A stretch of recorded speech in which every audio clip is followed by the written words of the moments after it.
Hai guys, selamat datang ke episod podcast Sembang Tepi Pentas bersama saya, Atira Aiman yang akan menjadi hos anda pada episod ini. Untuk makluman korang, episod podcast Sembang Tepi Pentas ini akan bersiaran di YouTube channel Kerabat Kebudayaan UiTM Terengganu. So, pada korang yang belum subscribe lagi tu, make sure korang tekan dulu button subscribe kat bawah tu before kita dive deep into kita punya episod pada hari ini. So guys, sebenarnya hari ini saya rasa sangat teruja sebenarnya untuk menjemput guest kita pada hari ini kerana beliau merupakan seorang penulis skrip drama TV. Dan antara cerita penulisan beliau adalah Lorong Kecil ke Syurga, Kayuhan Kasih Ayah, Kebaya Mewah, Titi Kayu, Budak Sampah, maafkan saya, Sekolah Sampah dan Budak Kubang. Selain daripada itu, beliau juga merupakan aktivis teater dan pernah menjadi Johan Festival Teater Terengganu pada tahun 2002 dan 2009. Beliau juga merupakan pemenang skrip drama TV terbaik Anugerah Seri Angkasa pada tahun 2016 menerusi telemovie Lorong Kecil ke Syurga. Kemudian, beliau juga merupakan top 5 lakon TV terbaik Anugerah Skrin 2019 menerusi telemovie Titi Kayu, pemenang lakon TV terbaik Anugerah Skrin pada tahun 2015 dan yang paling latest merupakan top 5 Best Asian Feature Film atau Telemovie Content Asia Award pada tahun 2023 menerusi telemovie-nya Sekolah Sampah. So, in the studio today, we are presenting to you Sir Joside. So, selamat datang Sir kepada kita punya episod podcast Sembang Tepi Pentas pada hari ini. Apa khabar Sir, sihat? Alhamdulillah sihat. Mungkin Sir boleh ceritakan sedikit sebanyak tentang diri Sir? Assalamualaikum. Dan pertama sekali saya ucapkan terima kasih kerana jemput saya. Dan saya Joside, saya aktivis teater dan penulis skrip drama TV. Dan sekarang masih lagi. Masih lagi menulis hingga kini lah. Kalau boleh saya nak tahu sejak bila start menulis ni sebenarnya Sir? Saya mula menulis pada tahun 2016. Yang pertama tu adalah skrip monolog teater. So maksudnya selain daripada drama TV, saya juga merupakan seorang penulis skrip untuk teater juga. Saya mula terlibat dalam bidang seni ni pada tahun 2002. Dan saya mula dengan teater. So jadi mula dengan teater sebagai pelakon dan untuk peniaga kreasinya dan semua pengarah dari penulis semua. Dan tapi saya mula menulis tu pada tahun 2016. Tapi sebelum itu asalnya saya lebih pada lakon. Saya minat awal tu. Saya masuk bidang sini untuk saya minat pada lakon. Tapi dan saya masa tu tak tahu sangat pasal skrip. Saya pernah ditanya, saya minat tak menulis? Kenapa saya tidak menulis?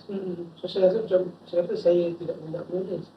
Sebab saya rasa macam bila saya menulis, orang dapat membaca pemikiran saya melalui karya saya. Betul kan? So, jadi saya tidak suka pemikiran saya dibaca pada masa itu. So, jadi saya tidak menulis. Tapi akhirnya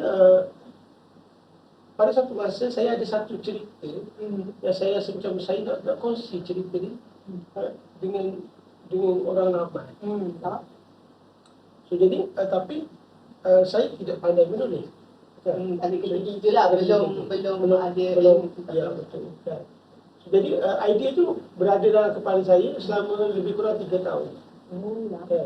Sangat lama. Sebab saya dah masa tu saya dah mula minat menulis, tapi cuma tidak tahu cara dia macam mana. Cara yang betul lah. Cara yang betul dan tidak ada keyakinan untuk menulis. So tapi selama 3 tahun tu cerita itu sudah lengkap di dalam kepala. Maksudnya sudah ada visual. Sudah ada visualnya, sudah ada dialognya. Cuma saya tidak ada keyakinan untuk menulis. Kan? Saya rasa macam menulis itu sesuatu yang sukar. Saya rasa macam saya tidak yakin dan rasa macam sangat sukar. Dan perkara itu berlarutan selama 3 tahun. Akhirnya saya rasa macam okey, saya sangat kongsi cerita ini. Saya mula cuba menulis. Maksudnya kat situlah turning point dia. Ya. So saya mula menulis. Akhirnya saya dapat siapkan skrip monolog pertama saya itu dalam masa 5 atau 6 jam macam tu sahaja. Dalam masa 5 atau 6 jam sahaja. Okey. Sebabnya semua cerita dan dialog-dialognya sudah lengkap. Sudah berada dalam kepala saya selama 3 tahun tadi. Cuma saya tidak tulis di kertas. Faham. So jadi kadang-kadang kita ni begitu. Kadang-kadang menulis ni semua orang saya rasa ada cerita. Betul. Cerita tersendiri diorang. Betul. Kan? Tapi kadang-kadang orang macam saya tak pandai menulis. Saya tak yakin untuk menulis. Mungkin orang macam saya cakap tadi, saya rasa dia susah mungkin sebab kita tengok dalam cerita ke apa dia ada penyusunan plot. Mungkin daripada segi penyusunan tata bahasanya mungkin dekat situ kot mereka rasa barrier ataupun yang membuatkan orang rasa susah nak start menulis. So kalau pada Sir pula, macam mana, macam tadi awal-awal Sir kata Sir tak yakin nak tulis, and then ada satu point tu di mana Sir just start menulis dan Sir berjaya menulis dalam masa 5 ke 6 jam. Apa yang, maksudnya macam apa yang membuatkan Sir rasa itulah masanya untuk Sir start menulis? Pada masa itu saya pun tidak yakin yang saya boleh hasilkan skrip ini. Saya just tulis daripada awal, tulis sedikit, lepas tu terus sambung. Dia macam automatically dia akan bersambung. So, jadi dia akan sambung. Jadi lepas tu akhirnya siap. Dia tidak ada macam okey kali ini nak siapkan skrip. Tak ada macam kan, sebab saya masih lagi dalam yakin tidak yakin. Faham? Kan? Macam faktor tadi, faktor kita takut dengan permainan bahasanya, dengan segala struktur, jalan ceritanya, plotnya. Kita takut dan tidak yakin dengan untuk bermain dengan semua itu. Kan? So jadi saya just menulis dan first draft skrip itu pun tidak sempurna. Betul Kan? So kadang-kadang saya rasa kita ada untuk penulis-penulis baru pada saya. Kadang-kadang kita takut untuk macam kita anggap macam bila nak tulis ni kena perfect. Betul. Kan? Kita ada perasaan. Saya rasa macam kita kena, saya rasa mungkin kena ubah konsepsi itu. So maksudnya first draft ni hanya harus ditulis. Just start je lah, orang kata. So kalau kita ada cerita nak kongsi, kita tulis saja, tak perlu perfect. First draft tak perlu perfect. Kan? So bila kita tulis, lepas tu kita akan baiki. At least bila dah tulis tu ada untuk kita baiki. Tapi kalau kita tak tulis, tak ada apa untuk kita baiki.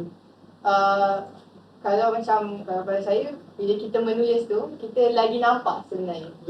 Dan kita boleh orang kata brainstorm, ada idea tu. Adakah Sir pun macam tu? Bila sedar tulis, okey ini rangkanya, daripada situ seolahkan lagi. Ya, betul. Macam itulah prosesnya. Prosesnya begitu. Dia akan edit tu akan berterusan kan.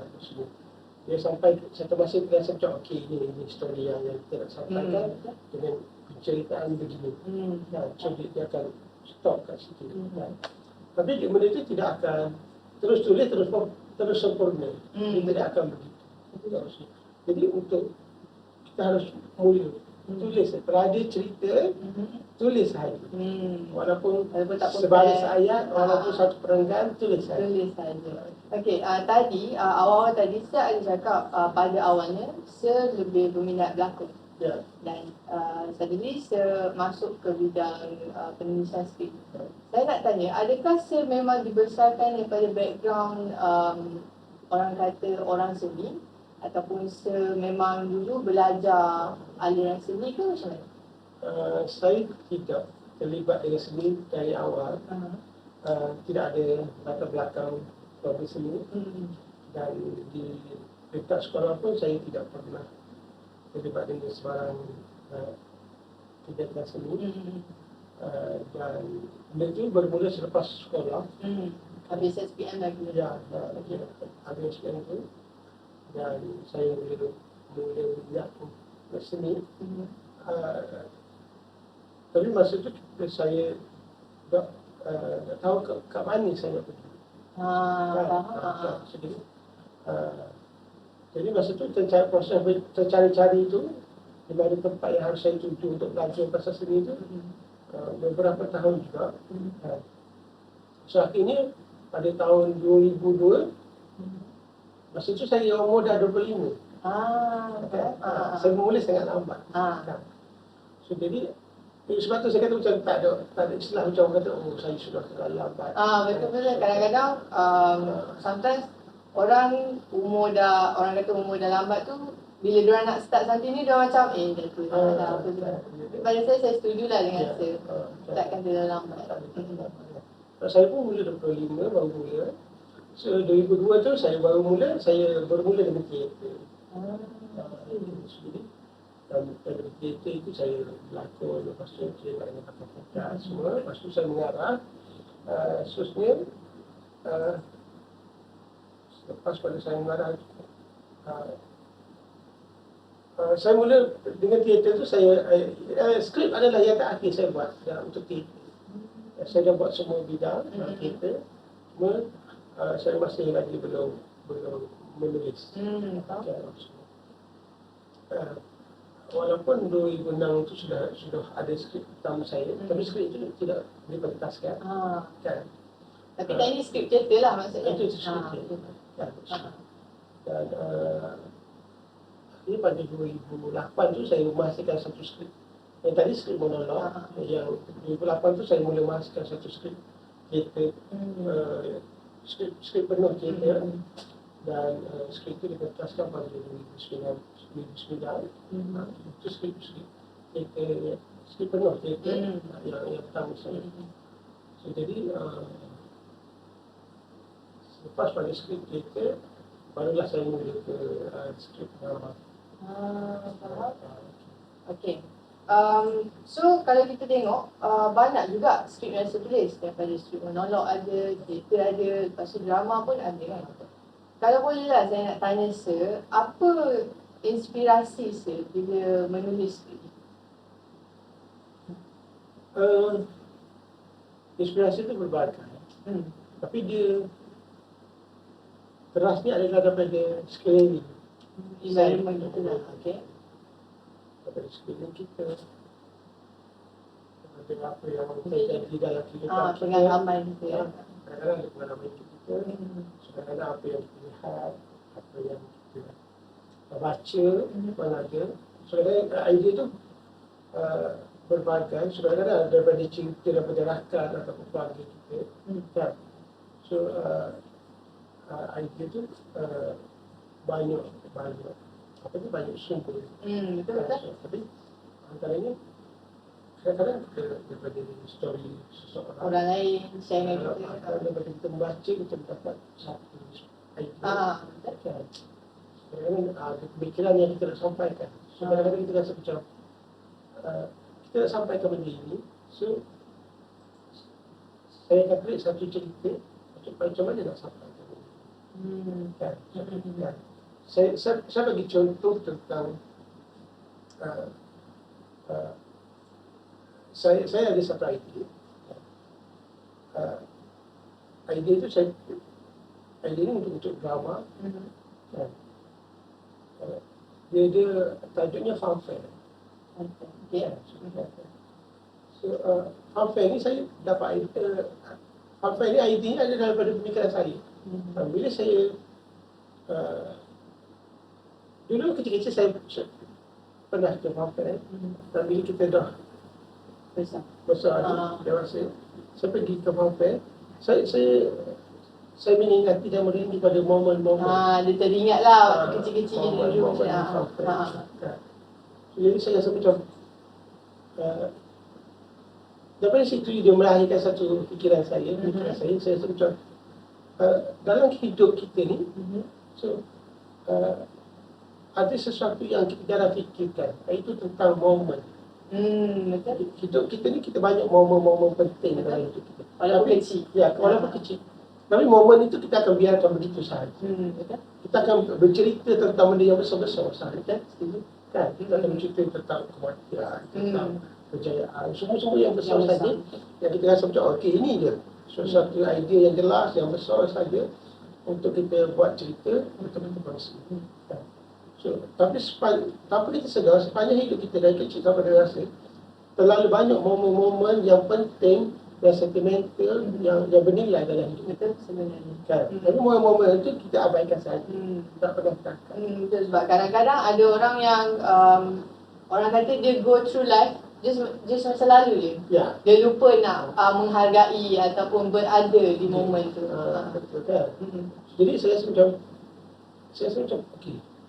Saya nak buat satu karya yang untuk orang menghargai. Mengetengahkan fokus. Story itu untuk supaya orang menghargai momen-momen yang pernah hadir dalam hidup. Kan? So, itu bicara saya itu. Kan? Saya kata saya nak buat satu cerita yang untuk menghargai momen. Okay. So, saya kata kita harus hargai momen dalam hidup. Sebab dari itu, saya menghasilkan saya sedang menulis satu skrip untuk yang bertajuk Prophet, kan? Untuk menjelaskan itu. Jadi satu cerita itu hanyalah untuk menjelaskan tentang Hargai momen. Ya, hargailah momen. So kadang-kadang idea itu datang daripada pemikiran kita. Kadang-kadang tapi environment membantu. Kan? Apa itu membantu. Dan sebagainya. Okey, kalau macam saya cakap tadi kan, pemikiran saya ataupun inspirasi saya berdasarkan apa yang jadi di environment kita ataupun saya nak mengetengahkan aspek menghargai momen tu. Kalau kita tengok cerita penulisan saya yang lain juga, contohnya macam cerita, kita ada cerita Titi Kayu, kita ada cerita Budak Kubah. Dekat situ, dia banyak mengetengahkan nilai-nilai macam persahabatan, kekeluargaan ataupun memang daripada segi umumnya kemanusiaan lah, yang sometimes bila saya tengok tu saya rasa macam, oh yelah, kita lupa sebenarnya untuk hargai ataupun appreciate orang kata hubungan tu. Kadang-kadang macam hubungan kita dengan kawan kita, kadang-kadang kita rasa benda tu kecil, tapi kalau kita tengok, kalau macam cerita Titi Kayu tu, tak silap saya link dengan Lim yang di situ, umur diorang agak berbeza, tapi persahabatan diorang sangat rapat. Dan kalau kita tengok cerita Budak Kubah, Amar dan dia punya kubah, walaupun dengan binatang, tapi nilai persahabatan tu ada. Sometimes kita lupa nilai-nilai tu kan. So pada saya, penting tak kalau kita as a manusia ataupun as a student di kampus untuk menerapkan nilai-nilai tu dalam diri kita? Tentu sekali. Nilai itu memang tidak akan, sudah ada dalam diri kita. Kan? Ya. Cuma tinggal lagi kita tekankan juga nilai itu dalam kehidupan. Kan? Nilai kemanusiaan itu, persahabatan, itu sudah ada. Memang sudah fitrah. Nilai itu sudah ada dalam diri. Cuma tinggal lagi macam mana kita tekankan ataupun tidak. Kita beratkan ataupun tidak. So, jadi pada saya, sebagai manusia, kita tidak akan jadi manusia yang sempurna. So, tidak ada kesempurnaan. Cuma nilai-nilai yang baik, nilai murni itu kan, pada saya harus sentiasa diasuh, diamalkan dalam diri. Baik dalam keluarga, baik dalam persahabatan, baik sebagainya. Jadi saya rasa macam baik sebagai pelajar, kan, semua benda itu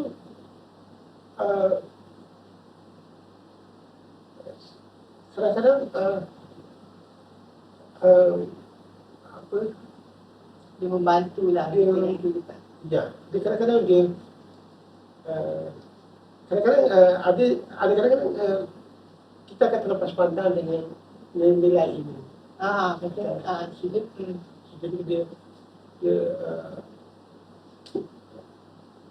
jadi saya macam kadang-kadang di situ juga ada satu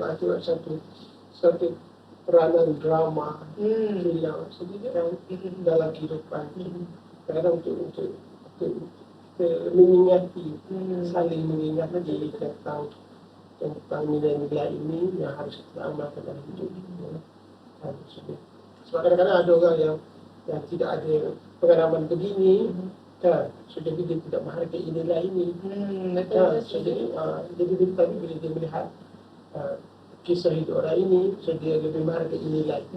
So dia drama atau film ni dia juga pada saya merupakan satu orang kata peringatan jugalah. Ataupun orang boleh kata kita boleh ambil iktibar ataupun teladan daripada filem-filem yang okey. Saya agak tertarik sebenarnya dengan cara penyusunan saya juga, sebab macam yang saya cakap tadi, saya suka mengetengahkan perkara-perkara yang macam orang terlepas pandang. Sama juga macam dalam cerita Kebaya Mek Hua juga, saya mengetengahkan budaya minoriti, which is peranakan Cina yang ada di Terengganu dalam cerita tu kan. So pada saya, penting atau tidak untuk kita mengekalkan sesebuah budaya dan ataupun memperkenalkan budaya yang minoriti. Dia pertama sekali saya akan bermula daripada apabila saya mencari satu idea untuk buat satu skrip, saya selalu akan mencari subjek yang rare, subjek yang belum diangkat ataupun jarang diangkat. So jadi saya akan mencari itu fokus saya. Kalau dulunya fokus saya di situ, kan? Di subjek yang rare tu. Saya akan cari subjek yang rare yang boleh diangkat. Itu yang saya akan lebih tertarik untuk menulis. So jadi dan salah satu subjek yang rare yang boleh diangkat ni adalah subjek golongan minoriti. Betul. Kan? So jadi saya akan mencari apa-apa kelompok atau masyarakat atau apa-apa yang minoriti kan, untuk diangkat kisah mereka. Sebabnya yang minoriti ni tidak semua orang tahu. Betul. Kan? Jadi itu sebenarnya awalnya saya bergerak dari situ. Dari subjek yang rare, subjek yang belum pernah diangkat. Itulah faktor yang mendorong saya. So dia akan pergi kepada cerita peranakan itu. Itu subjek itu belum jalan. Betul. So jadi daripada situ kadang-kadang sebab itu macam subjek saya itu dia akan jadi untuk nilai budaya, kan, maksudnya dia kadang dia apabila kita pergi pada minoriti, kan sebenarnya kita tidak akan terlepas dengan budaya. Betul. Kan, selagi kita bercerita tentang kita, kan, budaya kita tidak akan terlepas dengan budaya, kan. Walaupun kita tidak buat satu cerita yang betul-betul pasal budaya, kan, tapi budaya itu sudah khas dia ada. Jadi di macam Cina yang pasal Peti Kayu, Kebaya Mek Hua, itu pasal peranakan minoriti. So di situ saya tidak rasa saya dapat mengangkat budaya, kan, kaum Cina peranakan itu. Kan, jadi dia budaya itu harus ada. Ya, ada juga Harus lah. ada, kan, harus kalau ditanya penting ke dia budaya ni, kan, dia sangat penting pada saya sebab itu yang melambangkan diri kita, Identiti kita. kan. Jadi tanpa itu kita tidak akan, saya macam kita tidak akan hilang dan kita rasa macam tidak akan lengkap kita bercerita, kan, sesuatu tanpa budaya sesuatu kaum itu. So itu kelasnya. Macam saya cakap tadi, walaupun saya tak memfokuskan budaya tu, tapi dia still boleh nampak lah. Contohnya daripada kalau kita tengok cerita Titi Kaya tu, ada tak sefokus macam Kebaya Mek Wah.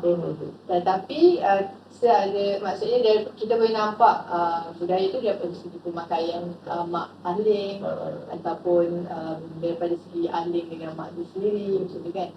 So dalam movie juga ada, tadi saya ada tersebut pasal dialect. So dalam movie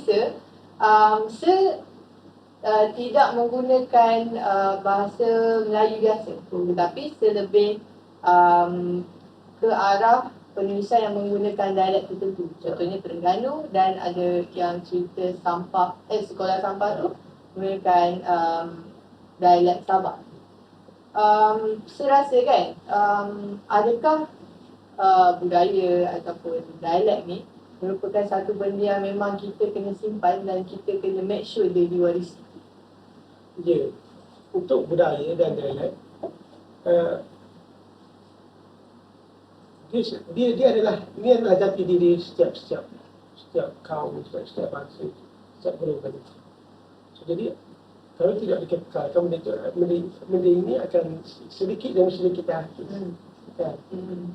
So, jadi harus dikekalkan supaya dia terus wujud. Kan? Kalau kita tengok sekarang pun dia semakin lama semakin terhati, semakin Betul. So kadang-kadang dia ada satu persepsi orang yang macam dia menganggap macam yang dialek dan budaya ni sesuatu yang ketinggalan zaman. So itu ada satu masa dia anggap begitu.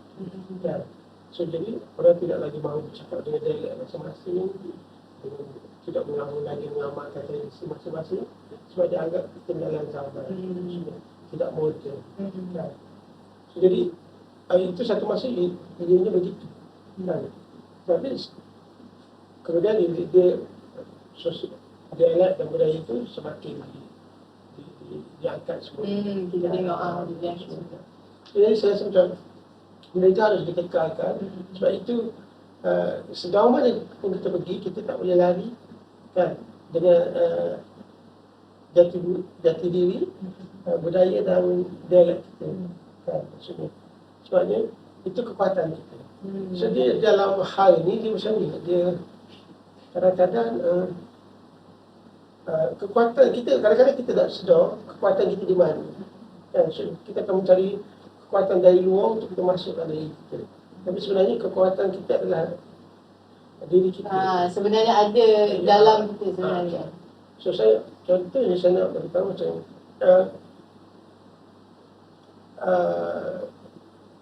contohnya macam saya rasa macam saya selalu tertarik dengan, saya kata macam adakah saya selalu memang saya memfokuskan untuk mengangkat budaya dialek kan. Benda itu kadang-kadang saya tidak terlalu tidak macam okey, saya hanya angkat pasal budaya, pasal dialek. Saya tidak itulah niche saja yang utama. Bukan saya macam baik orang tadi saya kata saya suka mengangkat subjek-subjek yang orang-orang, golongan-golongan dan isu-isu yang orang tak pandang. Orang tak pandang. Saya rasa macam hal ini harus difikirkan bersama. So daripada situ so kadang-kadang benda itulah kebiasaannya, benda-benda yang ada dalam diri kita yang sudah kita tinggalkan. Kan, maksudnya dialek itu kan, maksudnya sudah ditinggalkan. Jadi saya rasa macam kita harus go pada tradisi kita kan, budaya dan tradisi kita untuk kita pergi jauh. Kalau dalam karya, ini pendapat saya, dalam berkarya lagi kita pergi pada tradisi kita kan, lagi unik.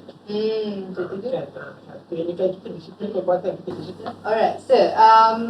Ada satu cerita penulisan sir yang diangkat dan mendapat anugerah drama terbaik di Anugerah Skrin 2015, iaitu telefilm Lorong Kecil ke Syurga. Okay, saya nak tanya rasa apa serasa pada ketika itu bila hasil karya penulisan itu sendiri diangkat dan diberi penghargaan sendiri? Pertama ini saya macam saya tahan dengan penghargaan itu. Sebab kadang-kadang saya fikir macam bermula daripada fikiran saya seorang diri. Kan saya macam asalnya ni saya pun rasa macam yakin tidak yakin untuk mengangkat awal-awal ni tadi kan, dia akan idea tu akan bermula begitu biasanya. Kan. So jadi macam bila kita dapat idea macam okey, angkat pasal Kelantan ni. So tapi kita masa belajar cerita kan. So, jadi dan kita mula mencipta atau cerita. So, dan akhirnya bila dia mendapat penghargaan seperti itu, dia sesuatu yang penghargaan yang besar. Dan dia sebenarnya bagi saya di satu memberi satu bagi saya satu keyakinan yang besar untuk terus berkarya. Macam awal-awal tadi kita macam tak confident, tapi bila diberi penghargaan ni macam kita rasa macam idea kita, cerita kita dihargai. Diterima. Jadi kita lebih yakin untuk berkarya. Untuk dalam kecil itu skrip drama TV pertama saya. Dorang kecil-kecil gitu. Saya mula menulis dan menghantar cerita saya pada stesen TV. Bermula pada 2010. Kan?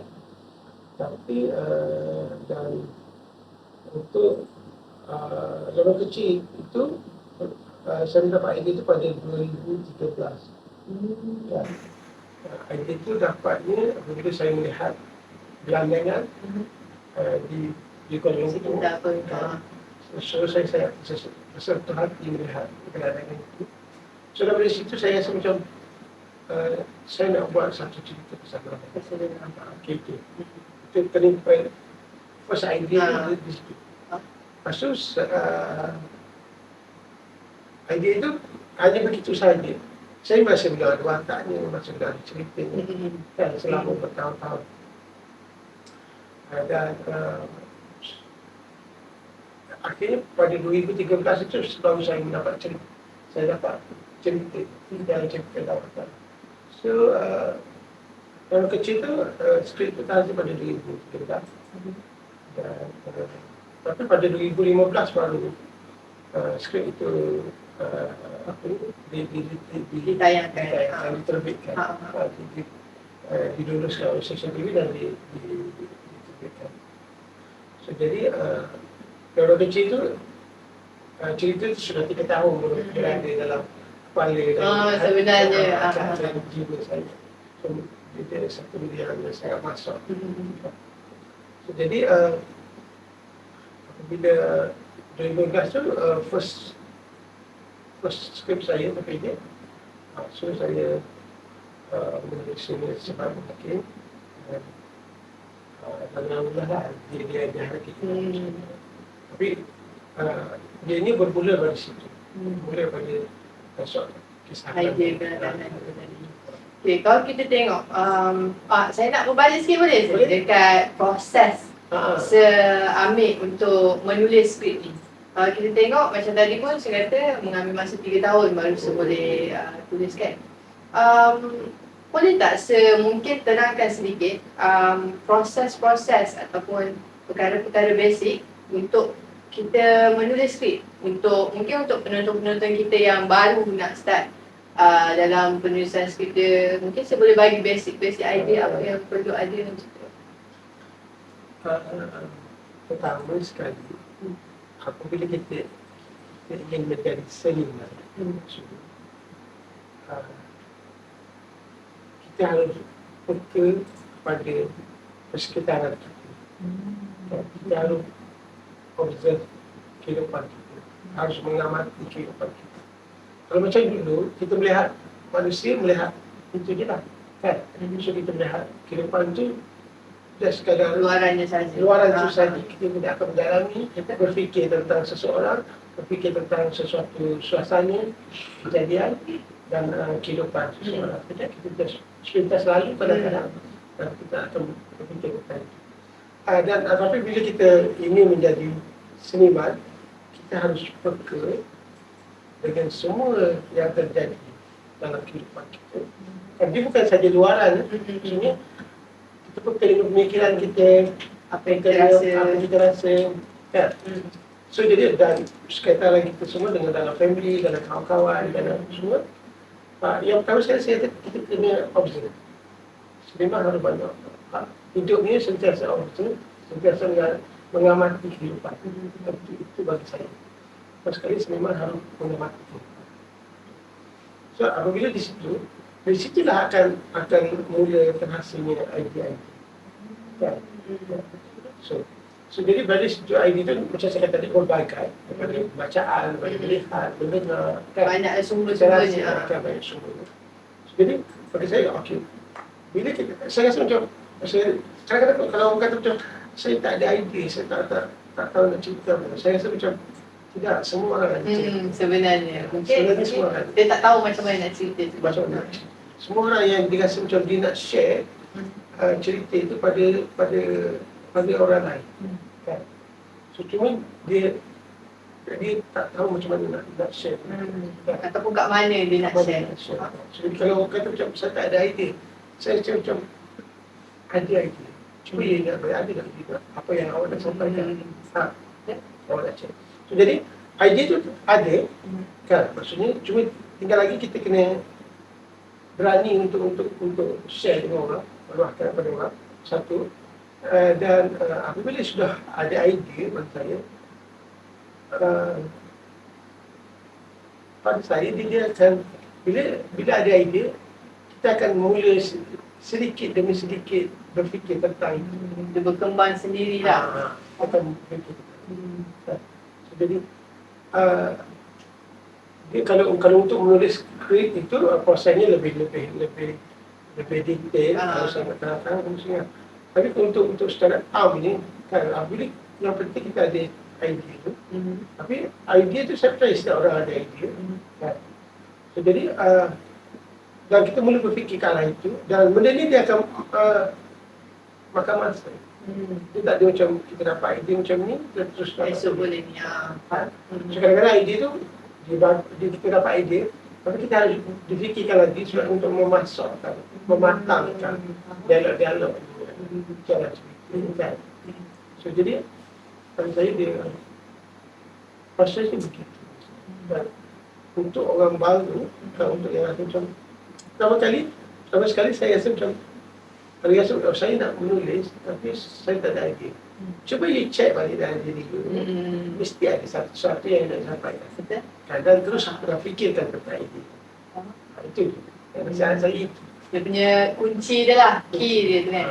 Okey, saya ada terdengar lah seorang penulis buku ni, dia tulis nak menghasilkan buku tu, dia mengambil masa. Maksudnya dia duduk dahulu dengan idea dia dulu.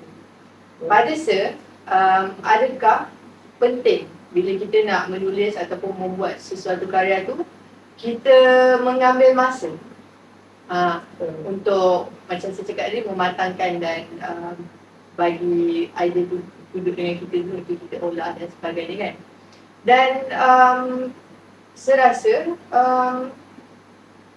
bila masanya yang saya rasa okey, this is it, ni dah siap, ni dah boleh diterbitkan.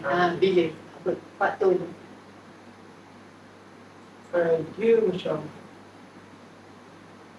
kalau saya maksudnya untuk masa tu memang yang paling penting dalam karya. So tidak ada karya yang sukar untuk menghasilkan karya yang bagus dalam masa yang singkat. Kan sebenarnya dia sebab sesuatu dialog itu, sesuatu perbuatan, watak-watak itu, suatu kejadian itu harus dipikirkan semasa-masa.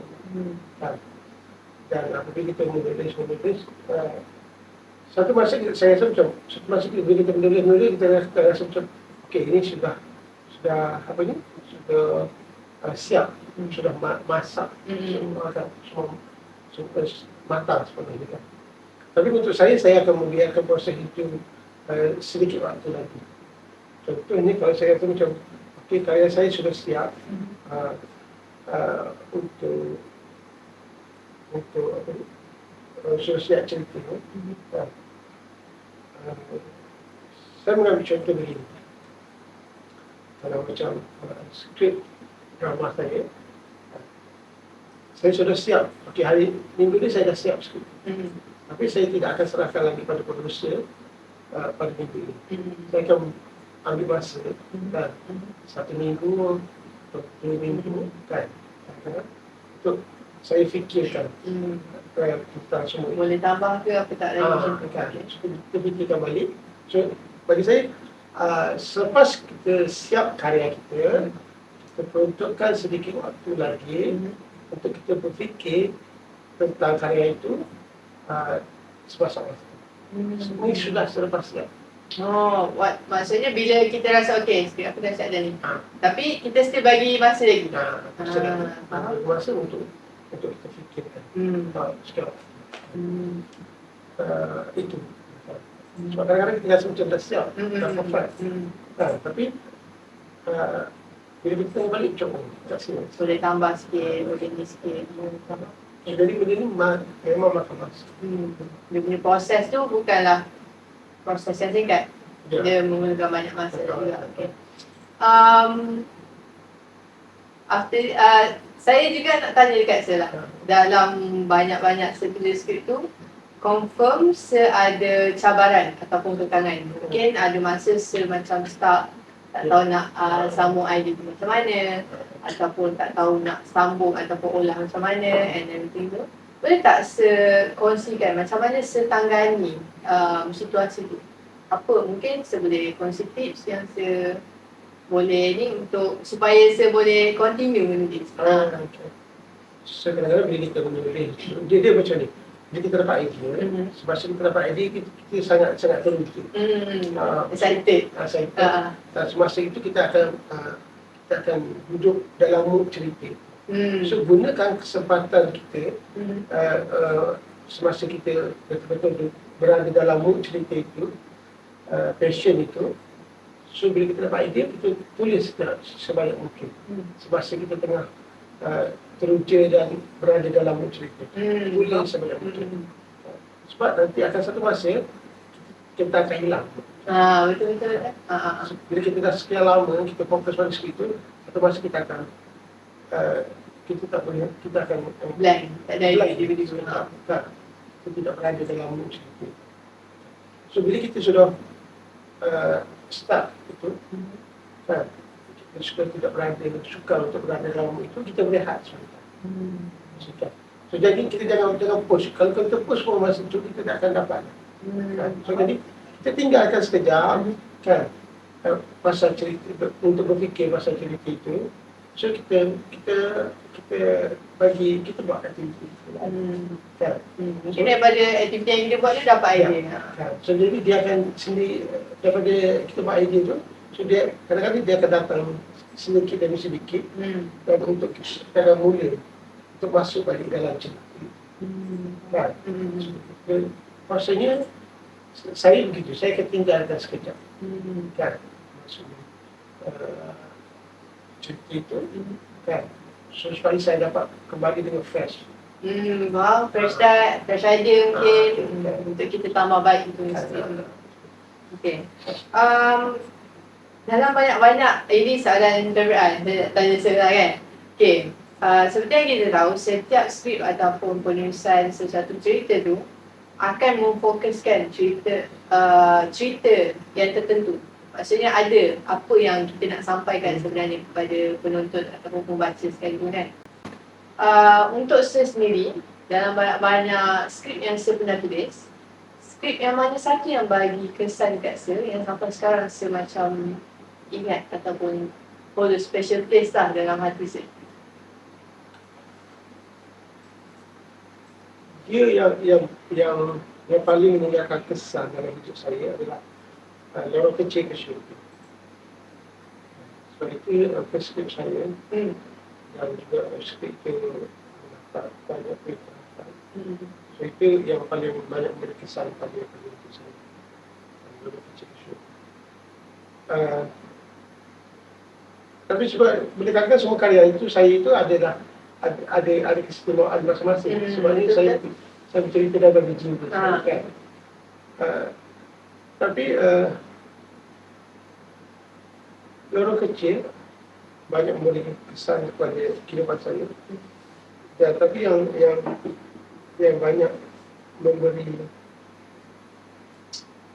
kesan kepada saya pada diri saya sendiri, secara individu. Saya rasa sekolah sampah. Sekolah sampah. Saya suka cerita sekolah sampah.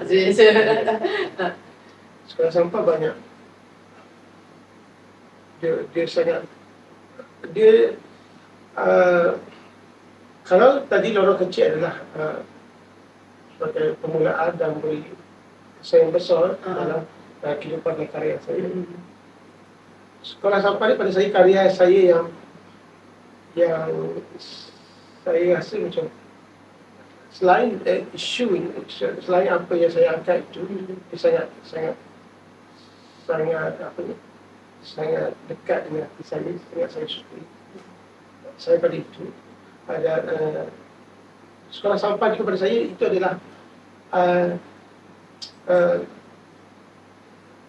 saya menemui gaya bercerita saya sendiri. Maksudnya waktu buat sekolah sampah. Sekolah sampah itu saya ingat ini karya yang saya bercerita dengan gaya saya sendiri. Saya menganggap saya sudah menemui gaya bercerita saya yang sebenarnya yang sendiri melalui skrip sekolah sampah. Jadi kalau kita melihat skrip sekolah sampah itu dia agak lain daripada skrip lain, sebab dia tidak ada konflik yang konflik yang berat. Jadi konflik dia walaupun isu ni berat, tapi dia tak ada konflik yang berat. Jadi di situ saya tunjuk ini gaya saya macam kan. So kadang-kadang macam ada yang tanya macam kenapa tidak ada konflik yang besar dalam sampah, soal sampah kan. Saya rasa macam bila kita bercerita ni kita kena jujur kan, kita kena jujur pada cerita.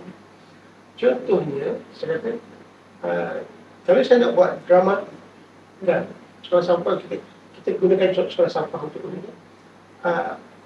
Kalau kita nak buat satu cerita drama kan, sangat senang. Betul. Bagi saya nak buat satu cerita yang drama bagi saya sangat senang. So apa yang perlu dibuat? Oh, ada kematian. So ada dia guna event yang macam saya cakap tadi yang besar-besar dalam hidup kita. Ada dendam, ada dendam semua kan. So jadi untuk menggunakan dramatik. Jadi kalau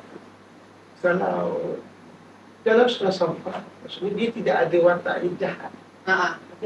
Dia ada orang yang jahat. So kadang-kadang ada yang cerita tanya saya, cerita ni tak ada dramatik.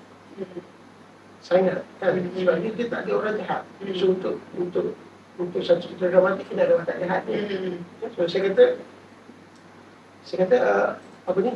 Saya tidak terlalu gairah untuk mencipta dramatik. Dramatik dan saya tidak terlalu gairah. Saya hanya mahu cerita secara jujur. Saya boleh saja buat menunjukkan watak orang jahat supaya cerita lebih konflik, tapi saya rasa cerita itu tidak jujur pada cerita itu. Kan? So, jadi contohnya saya kata kalau menunjukkan watak jahat, okey, konfliknya besar. Saya bukan nak cerita pasal ada orang jahat pada anak-anak itu. So, kadang-kadang macam ini lebih pada storytelling. So, kadang-kadang kita rasa macam konflik itu datangnya daripada manusia. Ada watak baik, ada watak jahat. So watak jahat itulah menyebab pada konflik, menyebab pada masalah. So kadang-kadang tapi dalam sekolah apa saya tidak bercerita begitu. Sebabnya dia tidak ada, bagi saya kalau ada orang sekolah apa ni dia kadang-kadang dalam hidup kita ni macam ni kan, tidak ada watak jahat pun yang menyusahkan hidup kita kan, tapi keadaan itu contohnya anak-anak yang duduk di perkampungan Sabah itu kan, tidak ada orang jahat pun yang maksudnya tak ada orang kacau dia tak sebenarnya. ada orang kacau dia, tak ada orang jahat yang menyusahkan hidup tapi hidup Ada tempat hidup dia itu sendiri, environment itu sendiri, itulah konflik. So, so kadang-kadang dia bukan tak sekali konflik dengan manusia, kadang-kadang konflik dengan alam, mesti konflik dengan sekitaran, kan. So, jadi itu konfliknya. Di sekolah kapal itu konfliknya di situ. Dia orang duduk di satu tempat, pembuangan sampah yang tak ada sekolah. kan. So jadi dia konflik hidup dia di situ. Dia tak ada konflik dengan orang. Orang yang nak bagi tangkap dia, Tak ada. dia tak ada. Betul Kan? Saya boleh sadar macam itu. betul. Tapi dia tidak jujur. Dia akan gambar traumatik tapi dia tak jujur. Dan sedangkan bukan itu masalah sebenar anak-anak itu. Betul. Masalah sebenar dia adalah dengan Sekarang dengan takdir hidup dia. Bukan takdir hidup lah. Masalah sebenarnya dia lebih kepada keadaan hidup dia. Kan? Itu masalah. itu yang kita nak ketengahkan sebenarnya. Kan? Jadi dia tidak ada konflik yang besar. So jadi pada saya, bila kita bercerita, kita kena jujur dengan cerita itu. Kan? Jangan terlalu gairah untuk memberi dia drama. Kan? Benda konflik. Kan? So jadi sebenarnya kita tidak perlu pun untuk ada cerita kena ada konflik besar, kena ada climate besar, dramatik besar, tidak perlu. Kan? Bagi saya. So, just kita cuma bercerita dengan jujur. Sesuatu cerita. Kan? Kadang-kadang orang kita nak kongsi dengan jujur, dan orang nak mendengar sesuatu yang jujur. Kadang-kadang bukan orang nak melihat satu peristiwa aksi yang besar dramatik. Itu pendapat saya. So jadi baik pada tadi saya boleh pada orang baru juga, sebenarnya yang baru belajar menulis, maksudnya cuba cek, mesti ada sesuatu yang ingin nak sampaikan dan cerita je apa yang ingin nak sampaikan. So yang tu cerita ni tak ada dramatik dia, tak ada konflik dia cerita dia macam tu Biasa je. Dia cerita je lah macam tu.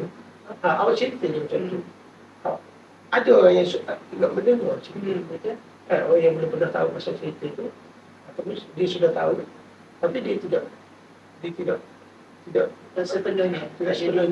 Ataupun kadang-kadang dia benda ni, kadang-kadang dia cerita ni tentang cara bercerita. Cara penciptaannya. Cara cerita. So saya lebih tekankan macam ni.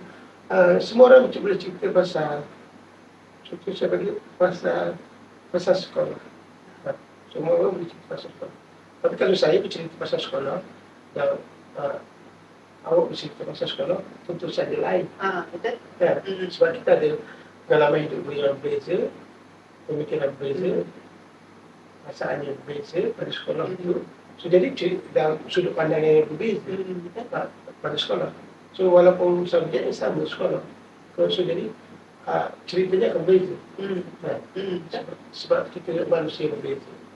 So, jadi dari situ, kadang-kadang kita rasa macam cerita saya tidak menarik sebab saya cerita pasal sekolah. Semua orang banyak nak cerita pasal sekolah.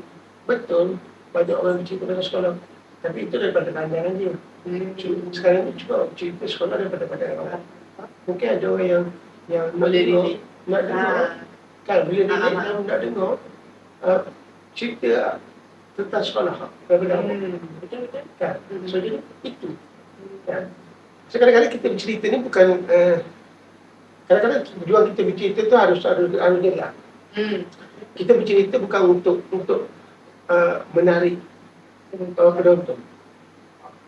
nak buat cerita ni begini supaya penonton suka, penonton tertarik. Itu satu tujuan yang tidak yang salah bagi saya. Kan maksudnya kita bukan buat satu cerita itu untuk menarik penonton supaya suka pada kita. Bukan itu tujuan. Kan? Kita bercerita sesuatu itu sebab kita nak bercerita. Kita yang nak sampaikan sesuatu. Kita nak sampaikan cerita itu dari sudut pandangan kita sendiri. Kan? Itu je. Kan? Jadi saya macam baik kalau kita bercakap tadi kan, saya kata macam kenapa saya nak buat fanfare? Kan, saya buat fanfare kan. So ada orang macam, fanfare bukan ada orang buat dah. Ada orang bersih dengan. So saya kata macam, betul, mungkin ada orang sudah bercerita pasal fanfare kan. Tapi saya nak bercerita fanfare ni, saya nak bercerita tentang momen dalam kehidupan tu. Fanfare itu sebagai perantara saya. Tapi yang saya nak sampaikan adalah apa kata kalau kita melihat, kita berhenti sekejap melihat peristiwa besar dalam hidup kita dan kita melihat peristiwa momen-momen kecil yang penuh muncul sepanjang hidup kita. Kan, kita hargai momen. Kan, itu yang saya nak sampaikan. So jadi orang akan mungkin nanti ada orang akan melihat cerita fanfare saya dari sudut macam cerita fanfare yang cerita pasal haruslah kita menghargai setiap momen-momen penting dalam hidup kita. Mungkin ada orang yang akan dapat. Ada orang yang suka itu. Tapi kalau mungkin orang lain cerita fanfare, dia akan cerita fanfare tentang buai, tentang kehidupan dalam fanfare, pasal ada konflik, ada orang jahat, datang kacau. So dia akan begitu cerita dia. So dan saya rasa kalau saya nak buat cerita fanfare itu menarik, saya akan buat macam tu.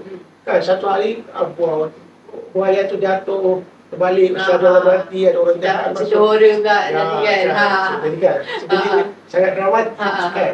Tapi cerita tu adakah dia jujur daripada kita kan? Dari diri kita sendiri. Ya, so jadi kalau saya nak buat cerita fanfare yang menarik orang, saya buat cerita yang tadi, dramatik kan. Tapi saya tidak mahu buat cerita yang tak menarik orang. Saya nak buat cerita untuk menyampaikan asal apa yang saya suka. So, back pada tadi. Kan? Kalau untuk orang baru tu, adalah hanya perlu bercerita sahaja. Kan? Bukan bercerita untuk menarik hati orang. Kan? Itu kita kena ubah. Sebab kita diasuh oleh begitu. Kita diasuh oleh cerita harus menarik, harus dramatik. Ada plot, climax. Harus dramatik. Kita diasuh dengan pemikiran yang begitu. Kan? Jadi semua orang akan, saya tak ada konflik nak buat, saya tak pandai buat konflik, saya tak pandai ni kan. Jadi saya tak boleh cerita. Semua orang akan rasa gitu. Sebab kita sudah dipatternkan pemikiran begitu. Cerita harus begitu. So jadi bila orang yang tak pandai tu, dia ada cerita. Tapi tidak pandai itu, so akhirnya dia tidak bercerita. Betul. Kan? Dia menjadikan kehalangan dia lah. Sedangkan dia ada sesuatu yang tak diceritakan. Kan? Betul atau salah bukan. Dalam seni tak ada betul dan salah. Dalam seni semua betul, semua salah. Kan? So jadi saya rasa macam itu yang harus turun. Kan? Perspektif itu. Semua orang harus bercerita, sampaikan apa yang nak sampaikan. Jangan bercerita untuk menarik orang. Kalau kita cakap daripada point of view penonton tadi kan, dalam cerita sendiri kan, apa yang seharap kami daripada kalangan student ni akan dapat bila kami tengok filem-filem saya?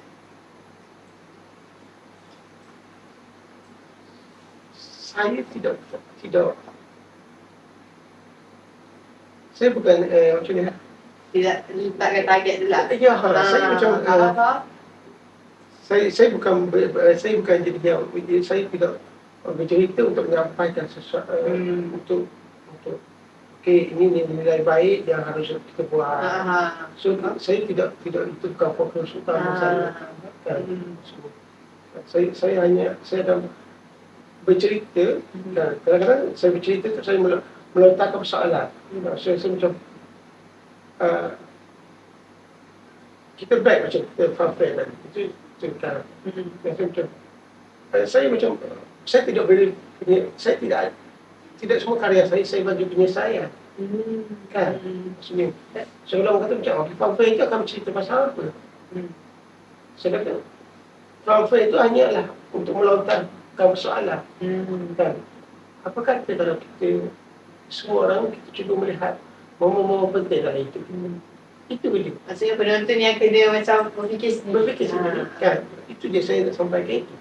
Kan? Pamflet itu untuk menyampaikan itu. So, melontarkan persoalan. Kan? Jadi tidak semua saya bagi penyelesaian. Dan sekolah sampah, kan dia sama juga sekolah sampah, dia tidak ada penyelesaian. Kan? So apa nasib kadang-kadang itu, saya pun tidak tahu. Apa akan jadi pada nasib kadang-kadang itu. Sesuai macam meninggalkan persoalan untuk kita fikir. Penonton fikir sendiri. Apa. Kan? So kadang-kadang karya saya hanyalah untuk, ada sesuatu, saya macam fikir bila macam ada sesuatu yang bermain di fikiran saya. Satu persoalan yang bermain di perasaan saya, satu perasaan yang bermain di perasaan saya ataupun satu persoalan yang bermain di fikiran saya. Jadi saya rasa macam benda ni mungkin aku boleh ajak lontarkan dan untuk orang lain fikirkan. Sama-sama fikirkan. So, tapi saya tak ada penyelesaian. Kita sama-sama fikirkan. Saya akan buat satu cerita. Cerita itu untuk melontarkan persoalan itu. Jadi semua orang akan fikir pasal apa nasib budak ni. Betul. Tadi apa pentingnya momen dalam hidup kita. So jadi orang fikir masing-masing. Penyelesaiannya kalau ada pun bergantung pada masing-masing. Betul. Saya hanya melontarkan itu sebab saya pun tidak ada penyelesaiannya. Saya rasa sebagai penonton pun bila saya tengok cerita sekolah sampah dulu, saya bila kita tengok yang Edna dia ada kemukakan surat kepada dia punya majlis pembalaran kalau tak silap saya, pasal dia tak ada sekolah kat situ. Tapi kita tengok dia agak tergantung kat mana orang-orang atasan dia baca, tapi kita tak tahu apa yang jadi. So hari ni barulah terjawab kenapa kan, macam faham macam tu rupanya. So most of kalau yang saya perasan lah, penulisan Sejuk memang endingnya sebegitu. Macam yang Sejuk cakap lah, dan saya rasa benda tu membantu untuk menimbulkan persoalan macam penonton. Dia macam, ya juga kan, dia macam lah. Dia macam membuatkan kita terfikir sebenarnya. Dan tu tanya apa nak sebab sekarang dan itulah. Ya, saya juga kalau macam sedikit saya tambah. Tadi untuk apa pengajaran yang dapat diambil oleh pelajar daripada soalan saya. Kan? Saya rasa saya tidak tahu apa pelajaran yang dapat. Masing-masing ada pandangan dan persepsi yang berbeza. Kan? Ada orang melihat yang nilai murni dalam itu. Pelajarannya dan semua kan itu bagus untuk semua orang akan ambil benda itu secara berbeza-beza. Tapi apa yang pelajar dapat ambil daripada karya saya ini adalah persoalan-persoalan itu. Saya mengajak pelajar yang menonton karya saya itu turut sama memikirkan persoalan-persoalan dalam karya saya itu. Saya tidak memberi sesuatu kepada orang. Tak memberikan penyelesaian. Saya tidak memberikan, you kena buat nilai murni ini, you kena buat ini. Saya tidak beri itu. Saya cuma, kata, kita tengok karya saya, so sekarang kita sama-sama fikirkan tentang persoalan ini. Saya hanya bagi persoalan untuk dipikirkan bersama oleh pelajar. Saya tidak memberikan saya dan apa-apa macam you kena buat ini. Saya tidak akan mengarahkan orang untuk kan. Betul. Benda itu akan terjadi secara sendiri. Berbeza pandangan. Saya sangat suka sebenarnya penulisan Sejuk tu sebab bila saya tengok most of cerita daripada penulisan Sejuk tu, saya rasa macam dia memberi nafas baru lah sebenarnya kat saya. Bila kita tengok cerita yang dia tak terlalu berat, macam saya cakap tadi, saya tak mengetengahkan topik yang berat-berat, tapi dia ada nilai yang lain. Maksudnya kita boleh nampak mengetengahkan nilai-nilai yang kita terlepas pandang before this. Okey, sir. Saya rasa kita dah habis dah untuk sesi soal jawab macam ni. Cumanya, sir, kita ada satu lagi segmen. Which is kita panggil dia segmen rapid fire. Okey, kalau sir tak familiar, rapid fire ni dia macam game yang kita kena pilih. Saya akan bagikan sir 2 pilihan jawapan. Dan sir kena pilih satu saja daripada 2 tu dalam masa 10 saat. Okey. Saya cuba. Okey, ready ya, sir? Okey. Okey, soalan pertama. Belakang tabir atau on stage? Menulis skrip atau menulis buku? Skrip. Stay dekat Terengganu atau jadi perantau? Terengganu. Okey. Sebab saya memang lahir sini, Ya. Okey. Hidup dekat pantai atau area bandar? Masakan lauk tempatan atau makanan moden? Keropok leko atau sata? Keropok leko. Betul. Dan yang terakhir, membaca atau menulis? Alamak je. Nampak susah kat sini. Dia dua-dua. Alamak. Tadi tak dijawab. Okey, tak apalah dua-dua. Alright, sir. Saya rasa kita dah nak sampai ke penghujung. Mungkin sir nak buat sedikit orang kata rumusan ataupun conclusion tentang apa yang kita sembang tadi. Mungkin nasihat ke untuk penonton-penonton kita? Pertama sekali, dalam berkarya, bagi saya kita berkarya ini adalah untuk kita lebih memahami tentang kehidupan dan tentang manusia. Itu bagi saya adalah tujuan yang paling utama dalam kita berkarya. Untuk kita lebih faham manusia, tentang manusia dan tentang kehidupan. Jadi akhirnya tujuan kita harus